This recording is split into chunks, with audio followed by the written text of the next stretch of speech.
स्वागत है आप सभी का मेरी कथा सागर चैनल में। आज मैं आप सभी के लिए रुद्र संहिता का तीसरा अध्याय, जिसमें नारद जी का भगवान विष्णु से उनका रूप मांगना। तो आइए शुरू करते हैं। सूत जी बोले, महेश्वरियों, नारद जी के चले जाने पर शिव जी की इच्छा से विष्णु भगवान ने एक अद्भुत माया रची। उन्होंने जिस और नारद जी जा रहे थे वहाँ एक सुंदर नगर बना दिया। वह नगर वैकुंठ लोक से भी अधिक रमणीय था। वहाँ बहुत से विहार स्थल थे।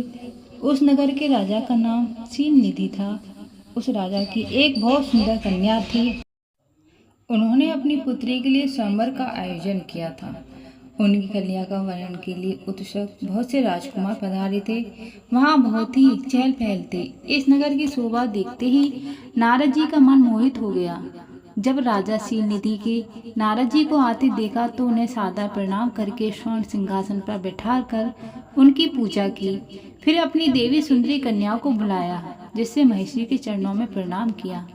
नारद जी से उसका परिचय कराते हुए शीलनिधि ने निवेदन किया, महेश्वरी यह मेरी पुत्री श्रीमती है।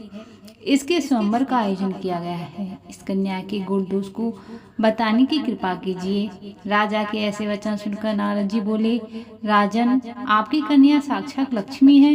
इसका भावी पति भगवान शिव के समान वैभवशाली, त्रिलोक जयी वीर तथा कामदेव को जीतने वाला होगा। ऐसा कहकर नारद जी मुनि वहां से चल दिए। शिव की माया के कारण वे काम के वशीभूत हो सोचने लगे, राजकुमारी को कैसे प्राप्त करूं। स्वयंवर में आए सुंदर वैभवशाली राजाओं को छोड़कर भला यह मेरा वर्ण कैसे करेगी।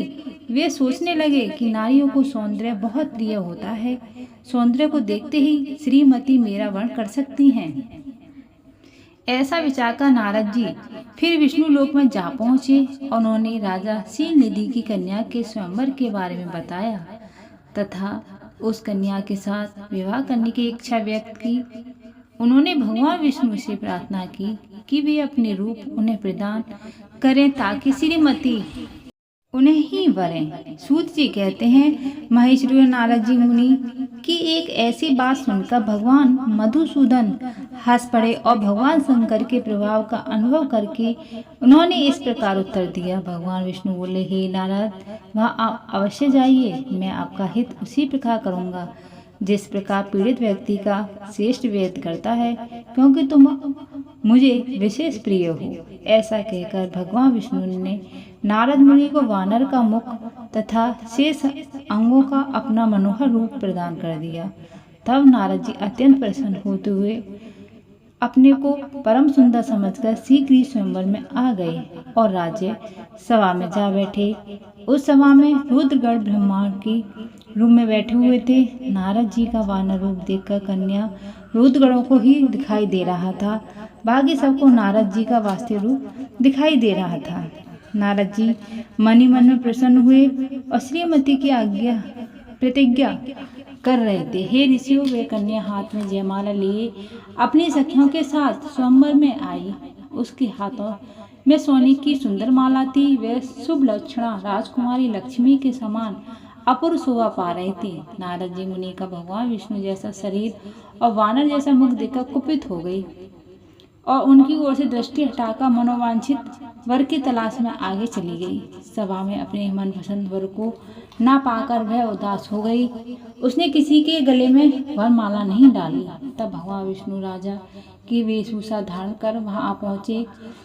विष्णु जी को देखते उस पर परम सुंदरी ने उनके गले में वरमाला डाल दी। विष्णु जी राजकुमारी को साथ लेकर तुरंत अपने लोक को चल दिए। यह देखकर नारद जी विचलित हो गए। तब ब्राह्मणों के रूप में उपस्थित रुद्रगणों ने नारद जी से कहा, हे नारद जी, आप व्यर्थ ही काम से मोहित हो सौंदर्य के बल से राजकुमारी को पाना चाहते हैं। पहले जरा अपना वानर के समान मुख तो देख लीजिए। सूत जी बोले, यह वचन सुनकर नारद जी को बड़ा आश्चर्य हुआ। उन्होंने दर्पण में अपना मुख देखा। वानर के समान मुख को देखकर वे अत्यंत क्रोधित हो उठे तथा दोनों रुद्रगणों को श्राप देते हुए बोले, तुमने एक ब्राह्मण का मजाक उड़ाया है, अतः तुम ब्राह्मण कुल में पैदा होकर भी राक्षस बन जाओ और यह सुनकर वे शिवगढ़ कुछ नहीं बोले, बल्कि इसे भगवान शिव की इच्छा मानते हुए उदासीन भाव से अपने स्थान को चले गए और भगवान शिव की स्तुति करने लगे।